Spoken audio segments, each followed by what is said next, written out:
Now that we've looked at partial molar quantities and specifically partial molar Gibbs free energies, or more specifically chemical potentials of components in a simple binary mixture, we can think about the delta G of mixing. So, the delta G of mixing. So I just want to remind you, we did partial molar volume, and the delta V of mixing was actually the V of solution. And in this case, the delta G of mixing is a very important quantity. So let's see if we can calculate it for the mixing of two perfect gases. So we have this little compartment here, this little funny looking vessel, and at the moment it's actually divided into two compartments. Both of these gases are perfect gases, but at the moment they're unmixed. They are in thermal contact, and there's mechanical equilibrium. So there's both thermal and mechanical equilibrium, which means that the temperatures are the same. The pressures are not necessarily the same. They're just being balanced. And we've purposely put the division here in off-center so that you can see that these gases are probably potentially at different pressures. So while they are unmixed, I can list physical properties for each of them the way that I do for any gas in an initial state. So I have a number of moles of A, it's at a certain temperature, I don't write TA, and it's at a pressure. Now while this is the pressure of A, the context of what I'm writing tells me that I'm just considering the A initial state at the moment. If I were to write the subscript A, then that would denote a partial pressure of A in a mixture. But A and B are not mixed yet, so that's why I'm just writing P. But I know that this is the pressure of gas A before mixing. Okay? This is the chemical potential of A before mixing. Why do I not write mu sub A? Well, that's going to come later, and that tells me that it's the chemical potential of A in the mixture of A and B. But this is the chemical potential of A before mixing, so of pure gas A. Okay, so I could say the same thing here for B. Now, we've already determined that we can write a chemical potential at any temperature and pressure as being equal to the standard chemical potential for that guy, A in this case, plus the fact that it's not at standard pressure, plus RT ln of the pressure that it's at. So this P is this P, and the reason why I'm dividing by the standard pressure, P naught as we call it, which is 1 bar exactly, is that division by 1 doesn't change the numerical value, but division by 1 bar not only does it not change the numerical value, it allows the units to cancel, and now I can take the ln of a number. Okay, so unmixed, the G initial, unmixed, we can look at everything at once. So the initial Gibbs for the total but unmixed is, I'm using my formula, and there we have Na, but the chemical potential is in the unmixed, so it's this guy,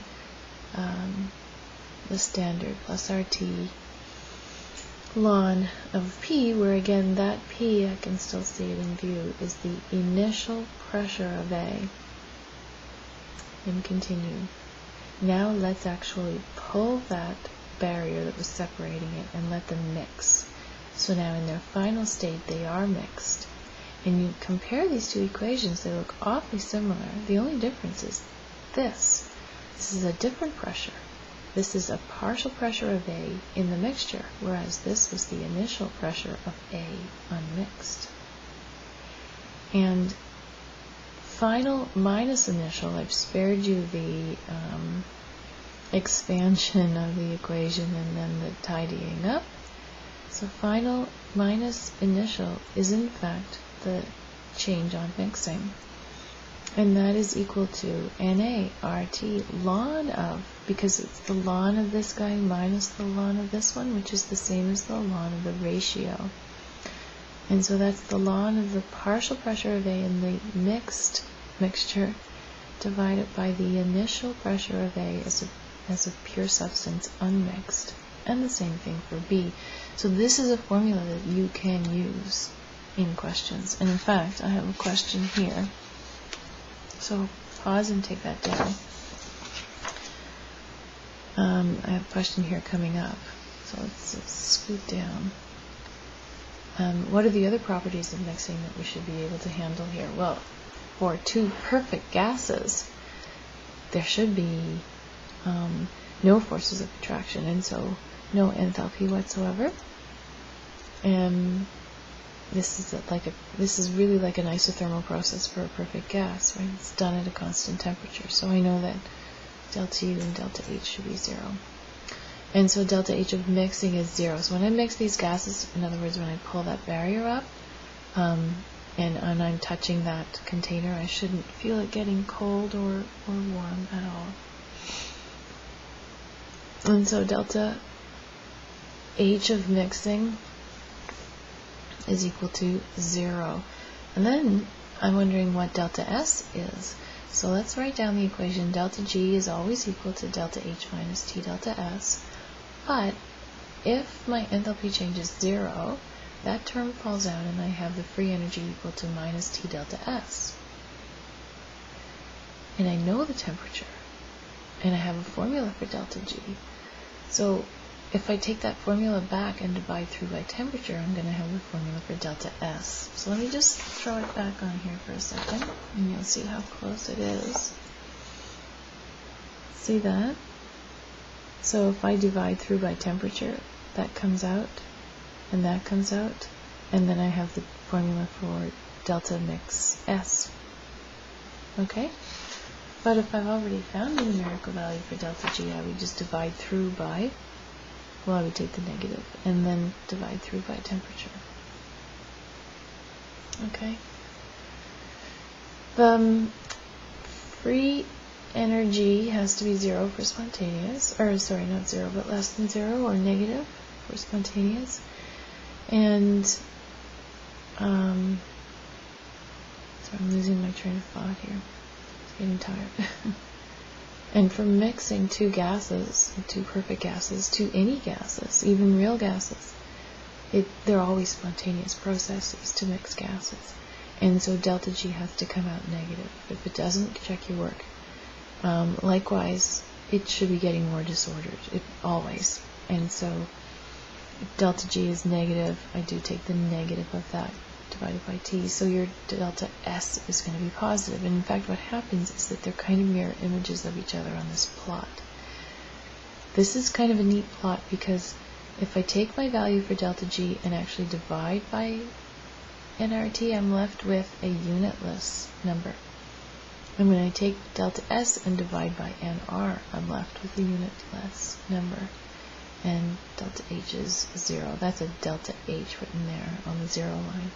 And so all my free energies of mixing are negative with a minimum halfway, and all of these are positive for every composition 0 to 1.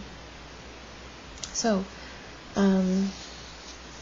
let's try a real question. I'm just going to leave that there for you to pause and take down. Sorry.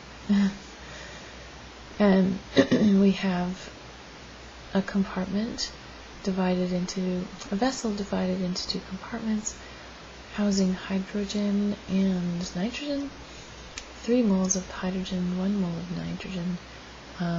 These are actually equal volume compartments in this question.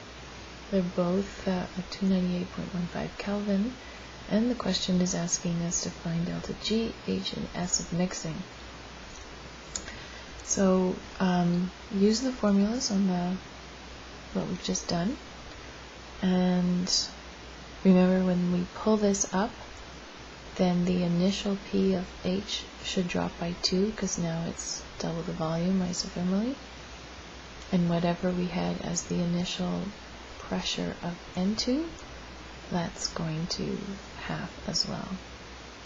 So work it out. You should have a minus 6.9 kilojoules for delta G, 0 for delta H, and about 23 joule per Kelvin for the entropy of mixing.